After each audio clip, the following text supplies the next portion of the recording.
Hey, donc avant que la vidéo commence, je vais vous montrer la chaîne Ludopoy. Il fait des vidéos gaming, donc si vous aimez regarder le gaming et tout, bah allez le voir, lien dans la description.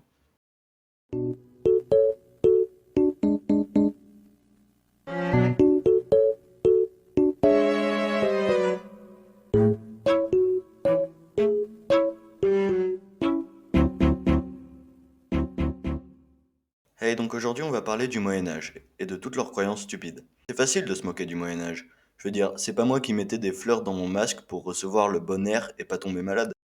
D'ailleurs, en parlant de maladie, imaginez vous êtes un docteur, au Moyen-Âge, mais là vous avez une idée révolutionnaire. Vu que c'est un fait commun au Moyen-Âge que les maladies se trouvent dans le sang, pourquoi on lui enlève pas juste son sang? Oui, il en a besoin pour vivre, mais ça va, regarde, il est en pleine forme.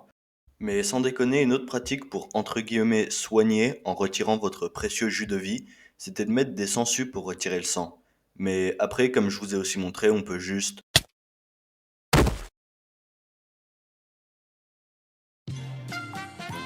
Ensuite, bonjour et bienvenue à Quiz du Moyen Âge. Dans cette situation, le bébé A est en bonne santé, B est en train de rétablir le communisme, C souffre et a besoin d'aide médicale, ou D a été capturé par une fée et a été remplacé par un mauvais bébé. Bonne réponse. La réponse était E, n'a pas vraiment mal vu qu'aucun bébé peut ressentir la douleur. Merci d'avoir regardé, c'était Quiz du Moyen-Âge, et au prochain épisode, on verra si au Moyen-Âge on pouvait soigner des maladies avec un toucher royal. Bref, je vous dis ça parce que apparemment c'était une connaissance commune que les bébés en dessous de l'âge de 1 an ne pouvaient pas ressentir la douleur. Donc ouais, si maintenant je jette mon bébé contre un mur, normalement ce serait terrible. Mais au Moyen-Âge, non, ça va. Ensuite, il y a les rois. C'est bien connu qu'avant, les rois étaient vus comme des personnes mises en charge par Dieu, et ils avaient un droit divin au trône.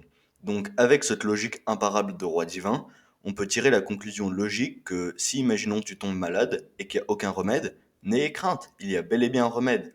Allez tout simplement à votre roi local et demandez-lui de vous toucher. Et une fois le toucher du roi divin appliqué, priez pour votre vie pour que la maladie disparaisse. Et pour un peu plus de détails, cette technique médicale a premièrement été utilisée par le roi Édouard, donnant ses touchés aux paysans, ce qui en théorie marche pas, et en pratique marchait encore moins. Ah, et aussi apparemment, fallait surtout y aller quand t'avais la scrofule, et me demandez pas pourquoi, j'en ai aucune idée.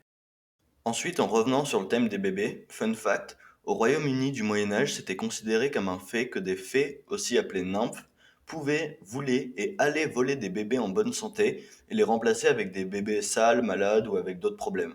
Et généralement, dans 100% des cas, c'était juste une légende pour réconforter les parents, histoire qu'ils se disent que quelque part, leur 100% vrai bébé était quelque part en bonne santé.